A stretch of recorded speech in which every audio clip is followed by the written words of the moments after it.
Hello दोस्तों, the study India में मैं दीपक धाकड़। और दोस्तों, आज हम पढ़ने वाले थे मध्य प्रदेश की पंचायत राज व्यवस्था को। तो मध्य प्रदेश की स्थानीय स्वशासन के अंतर्गत हम देखेंगे आज मध्य प्रदेश की पंचायती राज व्यवस्था को। और पंचायती राज व्यवस्था के ख़त्म होने के बाद देखेंगे हम मध्य प्रदेश का नगरीय प्रशासन। तो अभी देखते हैं मध्य प्रदेश की पंचायती राज व्यवस्था। हेडिंग डालेंगे मध्य प्रदेश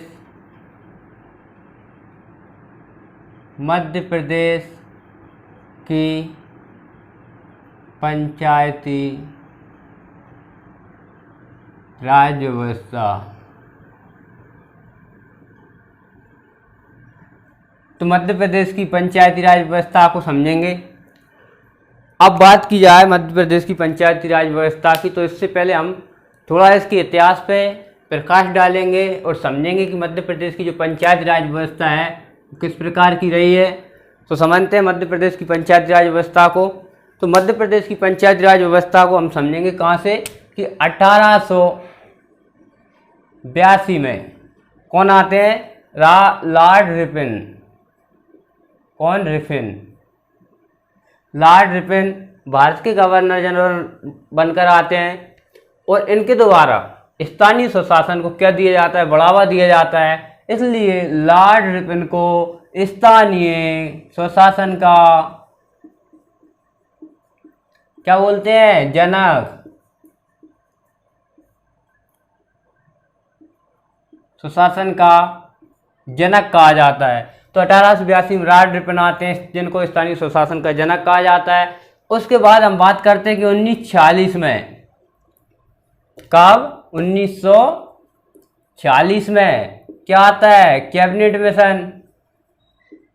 कौन सा मिशन आता है? 1946 में कैबिनेट मिशन आता है। और कैबिनेट मिशन किस लिए लाया जाता है कि संविधान सभा बनाई जाए। और संविधान सभा क्या करेगी, संविधान का निर्माण करेगी। तो संविधान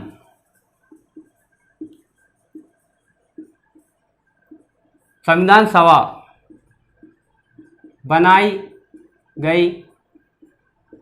कैबिनेट मिशन के द्वारा संविधान सभा बनाई गई जिसका कार्य क्या था, संविधान का निर्माण करना।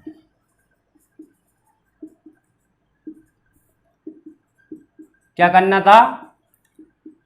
जिसका काम था संविधान का निर्माण करना। 1982 में रिपन जिन्हें स्थानीय स्वशासन का जनक कहा जाता है। फिर 1946 में हमारे कैबिनेट मिशन की बात करते हैं। कैबिनेट मिशन आता है जिसका काम था कि संविधान सभा का गठन किया जाएगा, जो संविधान सभा क्या करेगी, संविधान का निर्माण करेगी। अब जहाँ पर संविधान बनाने की मांग आती है, अब जहाँ पर संविधान बनाने की मांग की अगर बात करें हम, तो देखते हैं कि गांधी जी इस समय जीवित थे। 1948 में गांधी जी की मृत्यु होती है, तो 1940 का कार्यकाल है।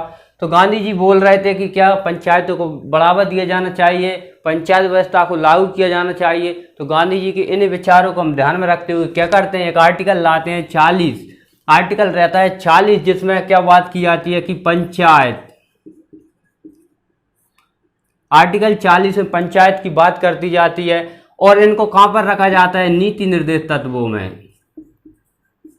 नीति निर्देशक तत्वों में आर्टिकल 40 नीति निर्देश तत्वों में इनको रख दिया जाता है। नीति निर्देश तत्वों में रखने से अर्थ ये है कि अब ये क्या है कि बाध्यकारी नहीं होंगे। कैसे नहीं होंगे? ये बाध्यकारी नहीं होंगे। कोई भी व्यक्ति या कोई कहे कि कोर्ट में इसके खिलाफ मुकदमा नहीं लड़ सकता कि राज्य के द्वारा हमको पंचायत का गठन करवाना चाहिए। ये किसके ऊपर निर्भरता देते हैं, राज्य के ऊपर निर्भरता। अब राज्य चाहे तो पंचायतों का गठन करा सकता है और राज्य चाहे तो पंचायत को गठन नहीं करा सकता है। जी हमने किस में रख दिया, नीति निर्देश तत्वों में, जिससे कि ये अब बाध्यकारी नहीं रहे। अब हर एक राज्य की अपनी इच्छा थी, वो पंचायत का गठन कर भी सकते थे और पंचायत का गठन नहीं भी कर सकते थे। तो बात करते हैं, अब एक वो बनाया जाता है, क्या सुना होगा, 1952 में। अब पंचायत तो हमने नीति निर्देश तत्वों में रख दिया, ठीक है, बात सही है। लेकिन जहां पर कुछ तो करना पड़ेगा, तो हमने क्या किया कि सामुदायिक विकास कार्यक्रम 1952 में, कौन सा,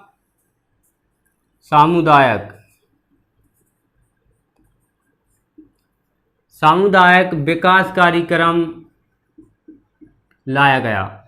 अब लाया जाता है कौन सा, सामुदायिक विकास कार्यक्रम लाया जाता है। सामुदायिक विकास कार्यक्रम किस लिए लाया गया था, जिससे कि हम पंचायत व्यवस्था को क्या मजबूती प्रदान कर सकें, ठीक है, स्थानीय स्तर पर क्या सुशासन का संचालन कर सकें। तो अब ये क्या होता है, हो जाता है यहाँ पर एक किसके हाथों में था, ये अमेरिका से लाया गया प्लान था, अमेरिका में काफ़ी सफल भी रहा था। अब बात जहाँ पर आती है किसकी, इंडिया की, तो इंडिया उस समय इतना मजबूत नहीं था, यहाँ पर भुखमरी की समस्या थी, बेरोजगारी थी, तो बहुत सारी समस्याएं हमारे इंडिया में मौजूद थीं।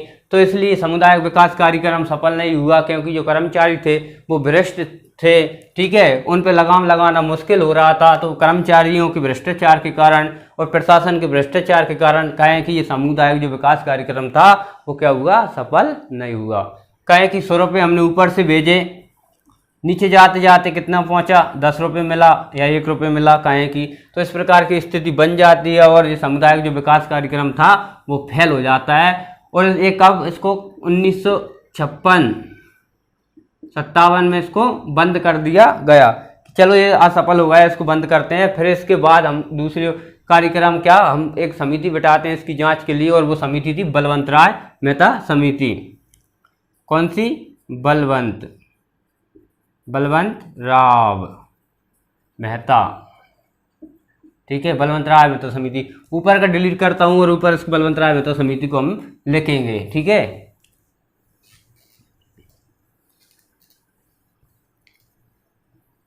अब बात करते हैं हम किसकी, बलवंत राय मेहता समिति की। तो 1952 में कौन सी, बलवंत राय, कौन सी समिति आती है, बलवंत राय मेहता।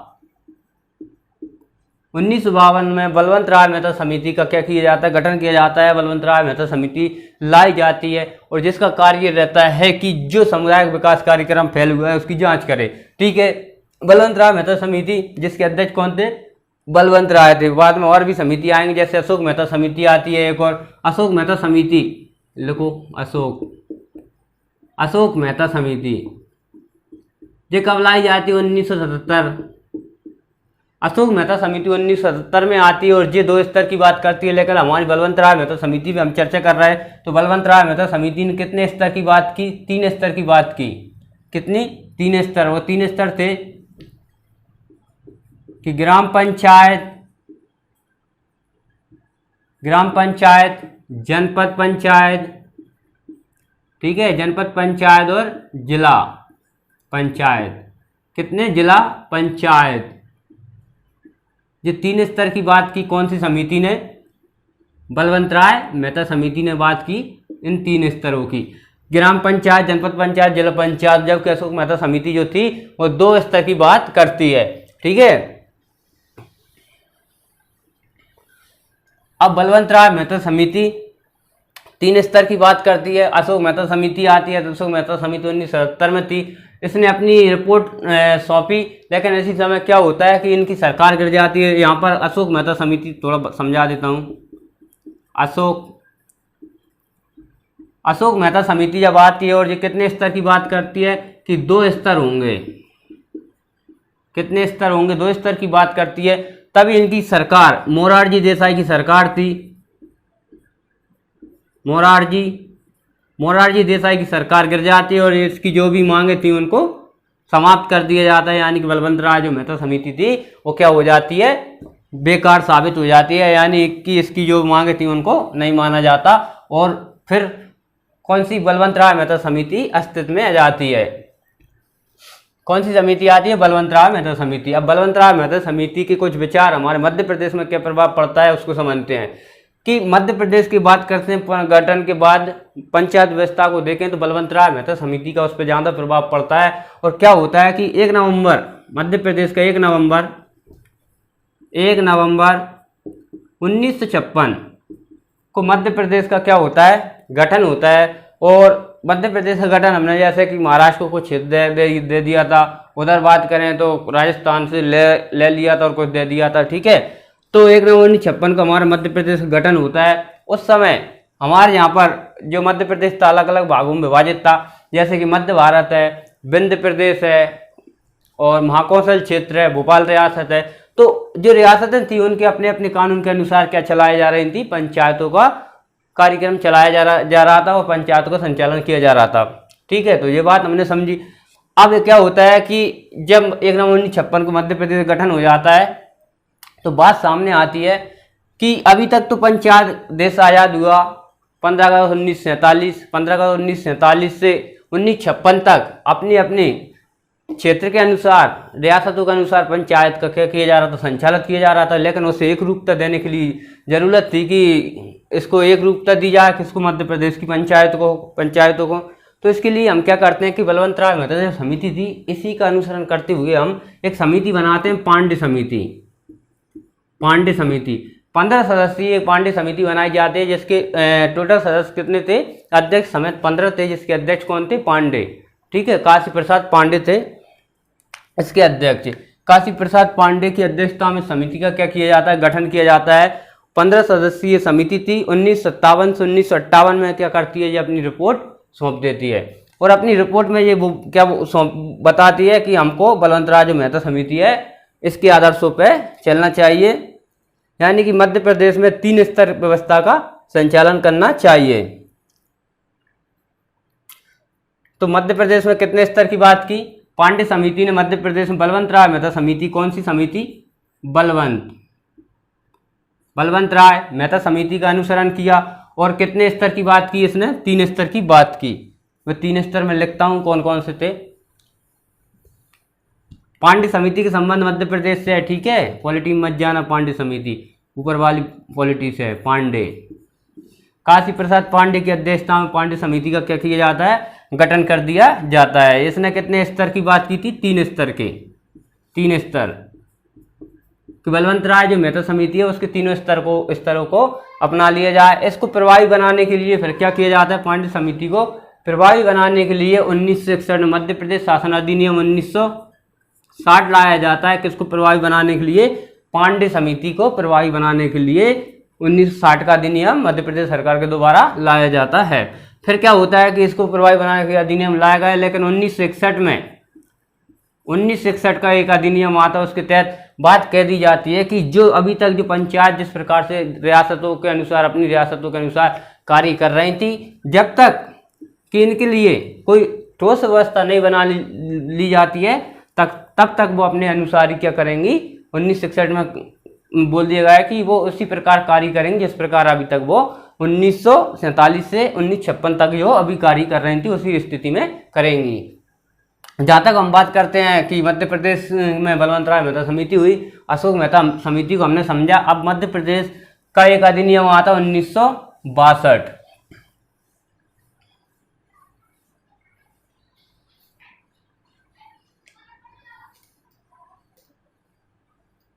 कौन सा अधिनियम आता है मध्य प्रदेश का, 1962 का अधिनियम आता है।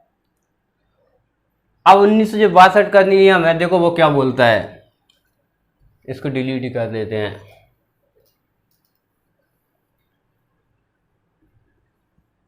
मध्य प्रदेश सरकार द्वारा अधिनियम 1962 का लाया जाता है, मध्य प्रदेश शासन अधिनियम 1962 का अधिनियम लाया जाता है, ठीक है। मध्य प्रदेश शासन अधिनियम 1962 का अधिनियम लाया जाता है। अब जहां पर बात की जाती है किसकी, 73वें और 74वें संविधान की बात करेंगे कि 1962 का अधिनियम लाया गया, यहाँ पर काफी बदलाव हुए। अब बात करते हैं कि 1964 की राजीव गांधी के शासनकाल में एक अधिनियम क्या लाया गया था, संशोधन किया गया 73वां, जिस प्रकार 73वां 74 संविधान की लाया गया, उससे पहले लाया गया था राजीव गांधी के समय 74वां संविधान संशोधन, ठीक है। तो ये क्या हुआ, सफल नहीं हुआ, लोकसभा से पास हो गया लेकिन राज्यसभा से पास नहीं हुआ। फिर क्या होता है 1952 में 73वां और कौन सा, 73वां और 74वां क्या लाया जाता है, संविधान संशोधन लाया जाता है, वाह संशोधन। कब लाया गया, 1992 में लाया गया। उस समय सरकार किसकी थी, तो पीवी, ये संशोधन लाया गया पीवी नरसिंह राव की। किसकी सरकार थी, पीवी नरसिंह राव की। ठीक है। 1999 में इनके समय में कुछ और कार्य किया था इकोनॉमी में, हमारी अर्थव्यवस्था को खुला था, ठीक है, याद रखना। तो संशोधन लाया गया नरसिंह राव के समय में। अब जो 74वां और 73वां जो संविधान था जो कब लाया गया 1992 में। 73वां संविधान को आप समझते हैं जो किससे संबंधित है, पंचायत से। तो यहाँ पर हमने बात की किसकी, 73वां संविधान संशोधन।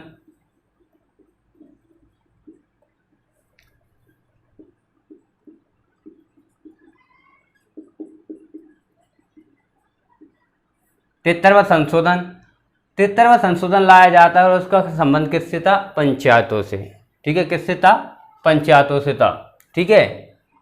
आप इससे समझेंगे इसके तहत क्या क्या किया गया कि 20 अप्रैल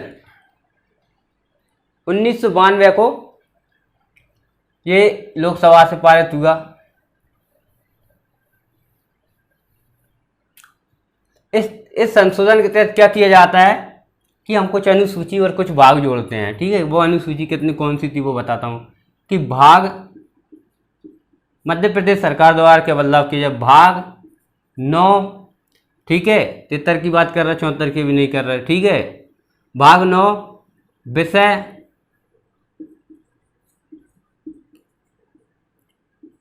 29 रखे गए, ठीक है। 18 उसके नगर निगम के, नगर पालिका ही, ठीक है।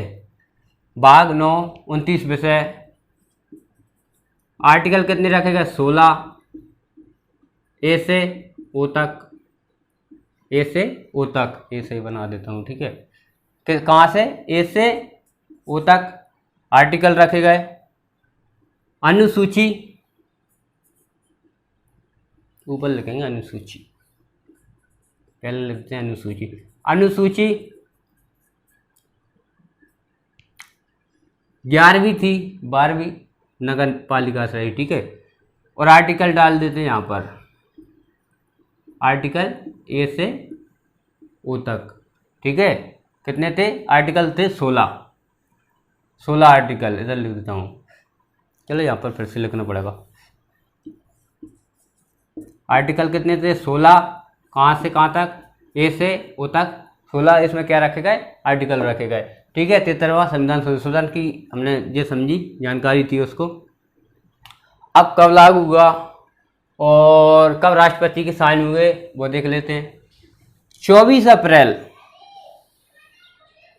कब, 24 अप्रैल नहीं 24 जनवरी 1992 को। तो ये संपूर्ण मध्य प्रदेश में लागू, शायद 93 होगा, इसको एक बार डेट को मैं देखता हूँ कहाँ है। 20 अप्रैल 1992 को राष्ट्रपति की अनुमति में 24 अप्रैल 93 को लागू हुआ, ठीक है। 24 अप्रैल को, हाँ। तो एक दो पॉइंट और लिखेंगे, 20 अप्रैल 1993 को ये राष्ट्रपति ने इसे क्या किया, कर दिया, अनुमोदित कर दिया, राष्ट्रपति की अनुमति मिली।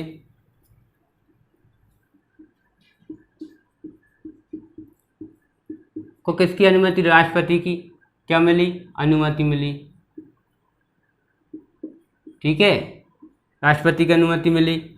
और ये कहाँ पर, 24 अप्रैल को कहाँ पर हो गया, ये संपूर्ण देश में लागू हो गया। 24 अप्रैल 1993 को ये क्या हो गया, लागू।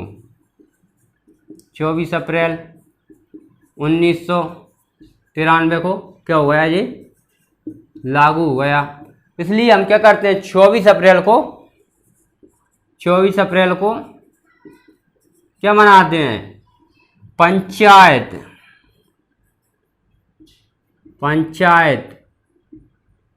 राज का स्थापना दिवस। तो इसलिए हम 24 अप्रैल को क्या मनाते हैं, पंचायत राज का स्थापना दिवस मनाते हैं, ठीक है। एक बार देख ले इसको। अब इसके बाद देखते हैं इसके जो 3 स्तर हैं बलवंत राय मेहता समिति के, उनको मध्य प्रदेश में अपनाया गया। एक बार इसको देख ले। उसके बाद अब इससे आगे का जो रहेगा वो हम पढ़ेंगे अगले वीडियो में। इसको यहीं पर ख़त्म करते हैं। अब हम इसको समझेंगे ग्राम पंचायत, ग्राम पंचायत, ग्राम सभा, जनपद पंचायत, जिला पंचायत, इन चीज़ों को समझेंगे। वीडियो को इतना ही रहने देंगे, उसके बाद ख़त्म करते हैं वीडियो को।